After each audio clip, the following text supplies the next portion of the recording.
Zuzenean pasako gara bigarren puntura, joango gara erraldi egileen bila eta hasiko gara puntuarekin.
Esan bezala, zuzenean bigarren puntura pasako gara, batzordeak eskatutako agerraldia daukagu, kasu honetan Euskadiko ikastetxetan hezkuntza psikologo bat sartzeko eskaria helarazteko, eta horretarako gurekin ditugu Araba, Bizkaia eta Gipuzkoako psikologoen elkargo ofizialen kideak, Kontxi Torres San Miguel anderea, Mireia Zenteno anderea, Eba Audikana Aznar anderea, eta zunben bidez Maite Garai Gordobil Landazabal anderea, ongi etorriak Laurak batzorde honetara, zuzenean esan bezala emango dizuegu hitza agerraldiarekin hasteko, eta gero taldeek izango dute aukera galderak edo planteamenduak egiteko, beraz prest zaudetenean zuena da hitza.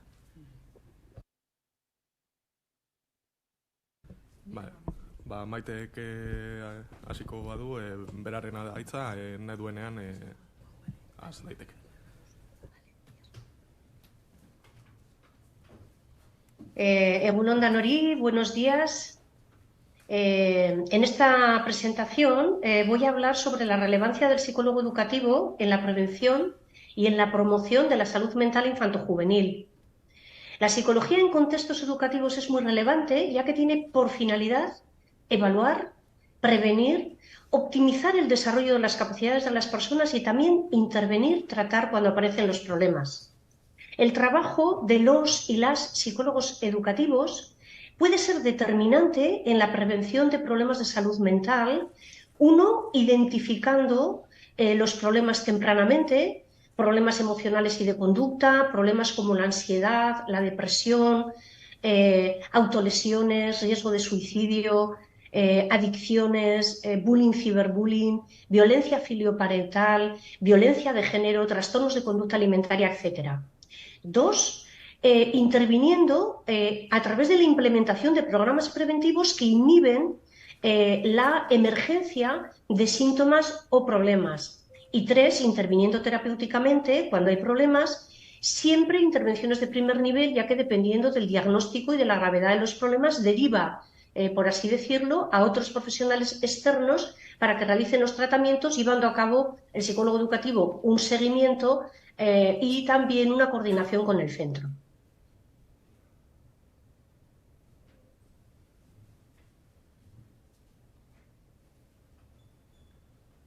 No sé por qué ahora. Aunque la psicología educativa ocupa el segundo lugar después de la psicología clínica en cuanto a perfiles de actividad profesional, sin embargo, el rol del psicólogo educativo se ha desdibujado en los últimos años. Actualmente forma parte de los equipos de orientación, pero su rol se ha diluido. Y al menos nosotros consideramos que debe tener un rol más protagonista, sobre todo en lo que tiene que ver, poniendo el énfasis en la prevención de problemas emocionales, conductuales, en la prevención de problemas de salud mental, en la promoción de la salud mental infantojuvenil. Para ello es fundamental delimitar claramente las funciones del psicólogo educativo, diferenciándolas de otros roles profesionales, y es lo que básicamente voy a hacer en esta presentación, en la que también voy a enfatizar la importancia que puede tener la escuela en la promoción de la salud mental, utilizando para ello, a modo de ejemplo, un problema que es el bullying y el ciberbullying. El psicólogo educativo es una figura clave en el desarrollo funcional y equilibrado de un centro educativo en todos los niveles: infantil, primaria, secundaria, bachiller, formación profesional. Su función prioritaria es atender y fomentar el desarrollo psicológico, el bienestar psicológico, emocional y la salud mental de todos los agentes del sistema educativo: alumnado, profesorado y también las familias. Los y las psicólogos educativos, desde esta perspectiva, tienen dos grandes objetivos. Su trabajo tiene dos grandes objetivos. Uno, evaluar, diagnosticar, para aportar un análisis psicológico de las diferentes situaciones y problemáticas. Y dos, intervenir, proponer y desarrollar planes de acción para prevenir, para optimizar el desarrollo y también para dar respuesta a los problemas cuando aparecen. Desde esta contextualización, lleva a cabo diversidad de actividades con el alumnado, el profesorado y la familia. Con el alumnado, una función fundamental es la evaluación psicológica y el psicodiagnóstico.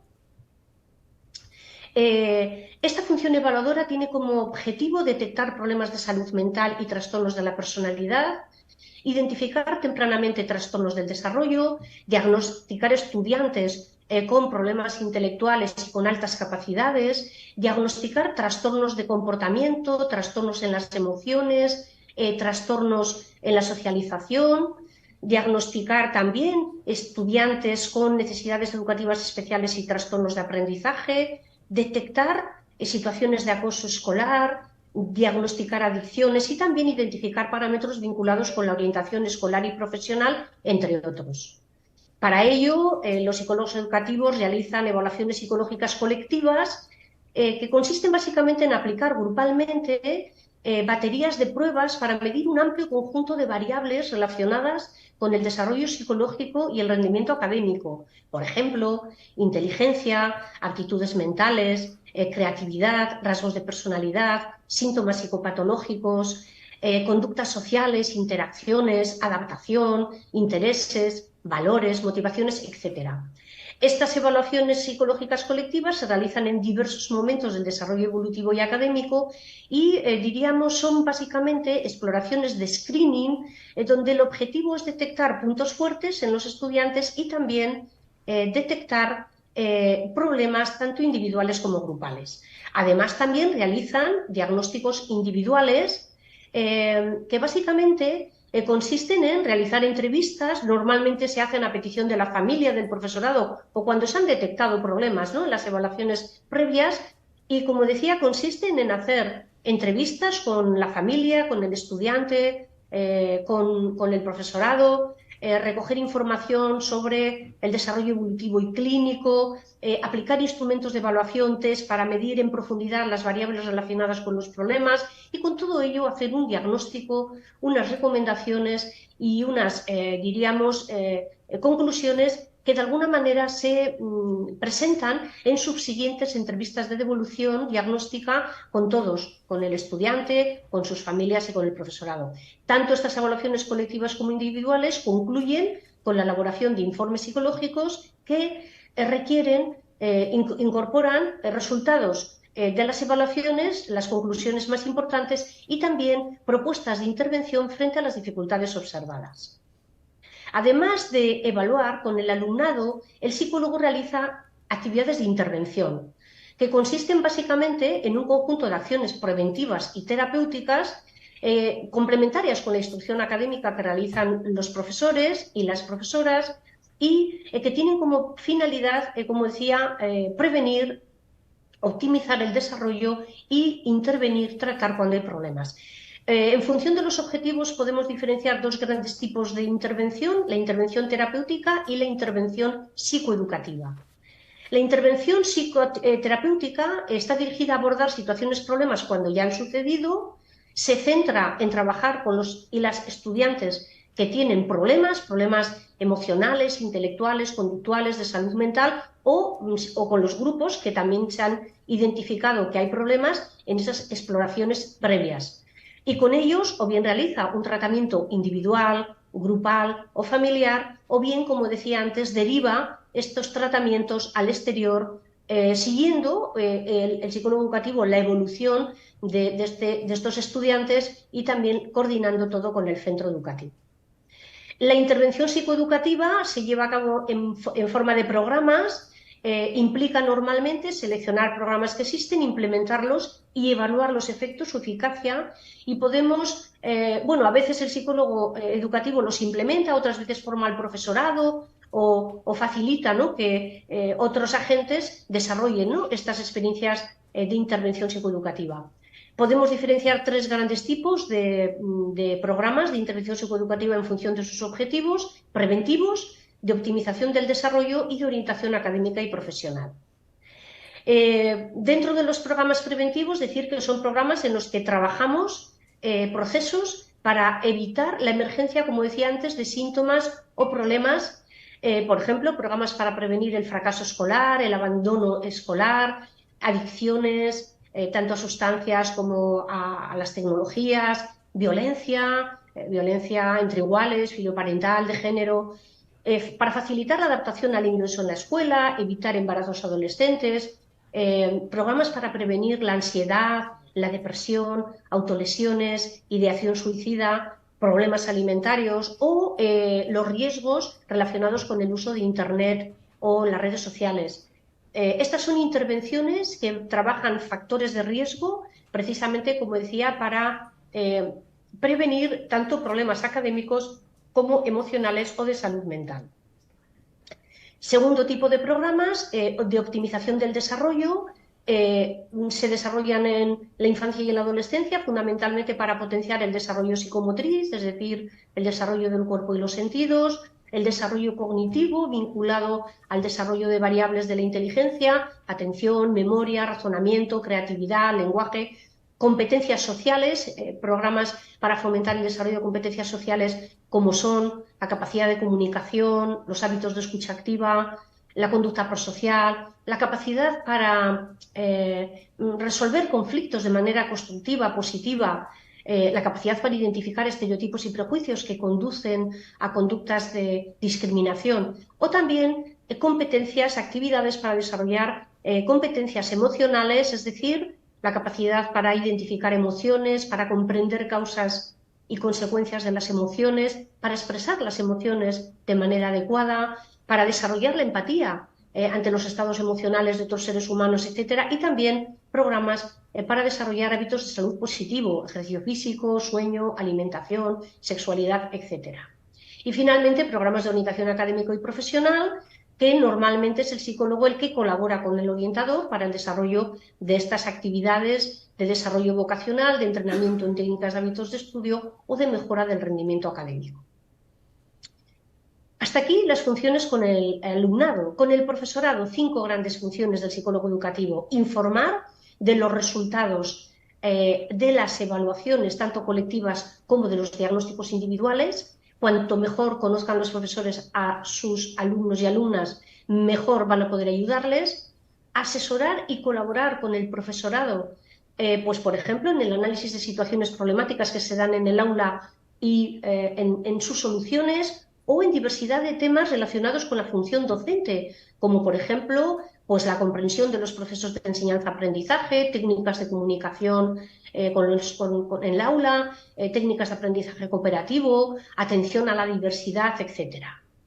Tercera función, formar al profesorado organizando cursos de formación y conferencias, por ejemplo, en relación a los programas de intervención que se van a implementar, en temas que el profesorado tenga interés, o cursos de formación para desarrollar en ellos habilidades para la detección temprana de estudiantes con problemas de salud mental.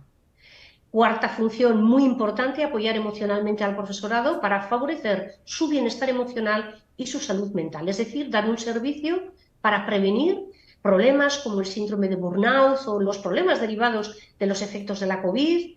Desde luego, cuidar y apoyar psicológicamente al profesorado es clave. Y finalmente, secundariamente, investigar, colaborar con el profesorado y con otros agentes externos en llevar a cabo investigaciones vinculadas a diferentes temas de la psicología educativa. Y finalmente, con la familia, tres grandes funciones. De nuevo, aportar información diagnóstica de las evaluaciones colectivas e individuales que se han llevado a cabo, y también asesorar a la familia en el manejo de situaciones problemáticas. No sé, elaborar, por ejemplo, el duelo ante la pérdida de seres queridos, afrontar situaciones de separación o divorcio, afrontar una situación de fracaso escolar en los hijos, adicciones, violencia, internet, etcétera.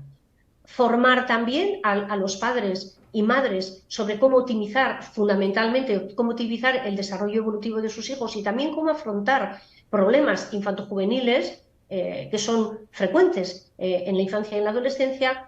Y también, en tercer lugar, intervenir terapéuticamente con el grupo familiar o, como decía antes, derivar, si la situación es grave, derivar a profesionales externos el tratamiento y hacer ese seguimiento.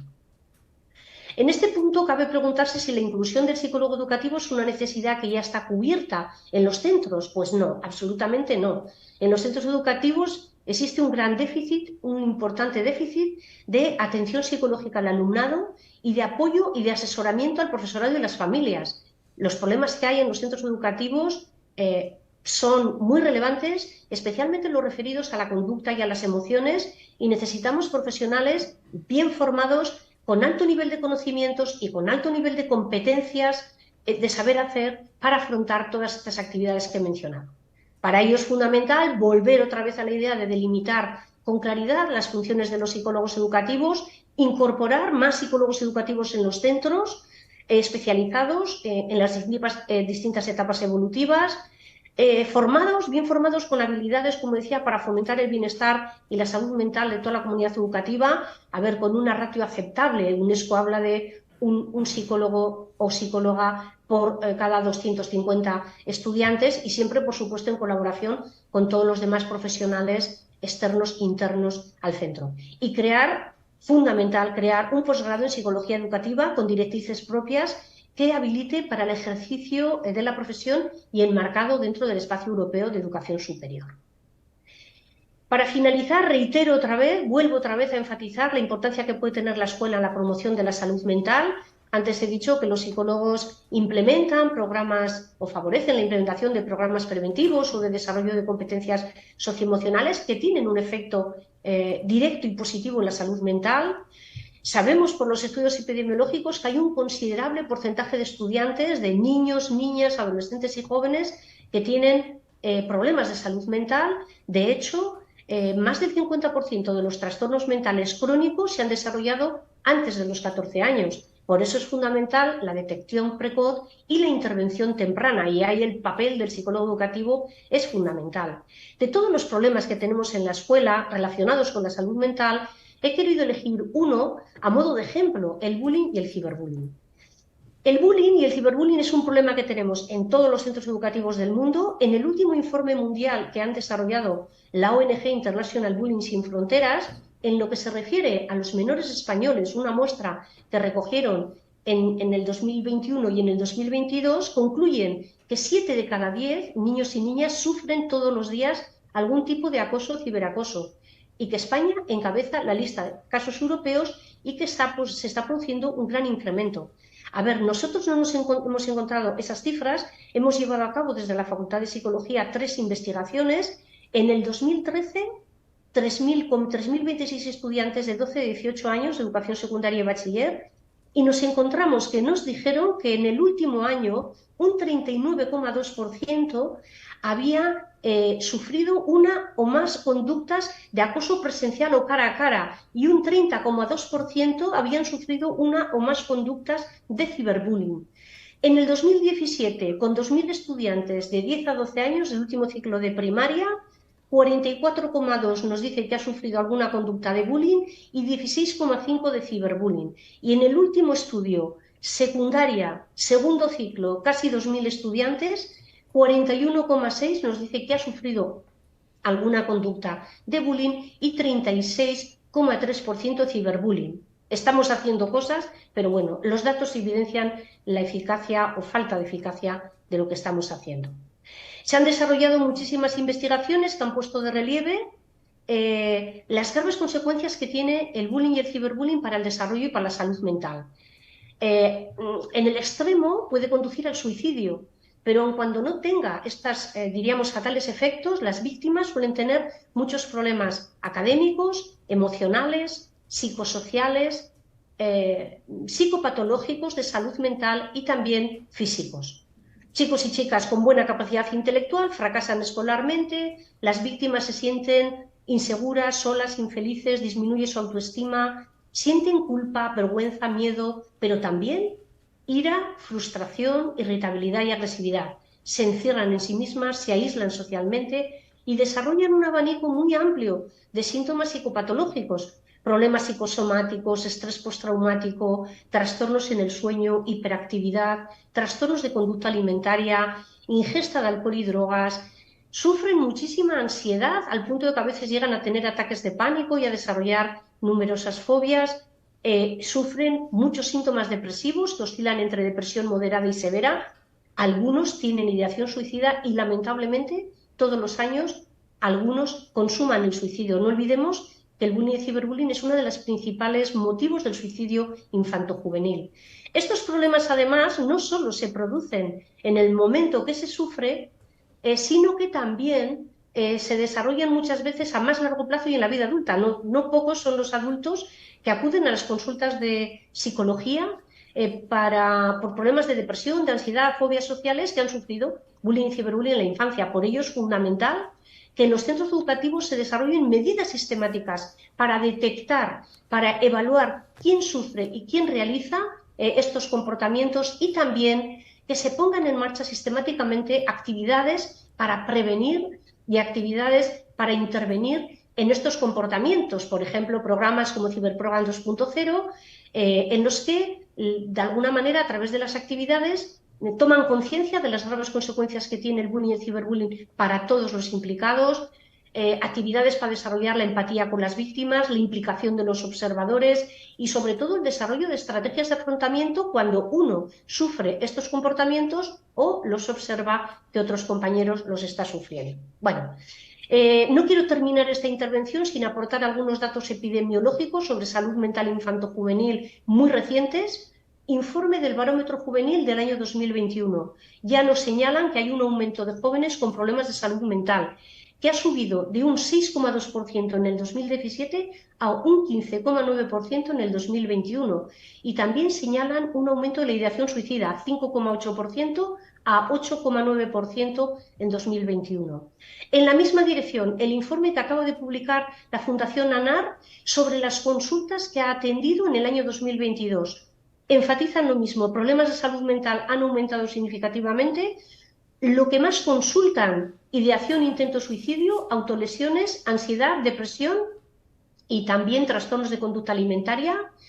El suicidio, por primera vez, se ha colocado en el primer motivo de consulta que hacen en ANAR. Las autolesiones han multiplicado exponencialmente, 110 consultas en 2012, 5.665 en 2022 y también detectan un aumento de la violencia de género en parejas adolescentes y del bullying y del ciberbullying.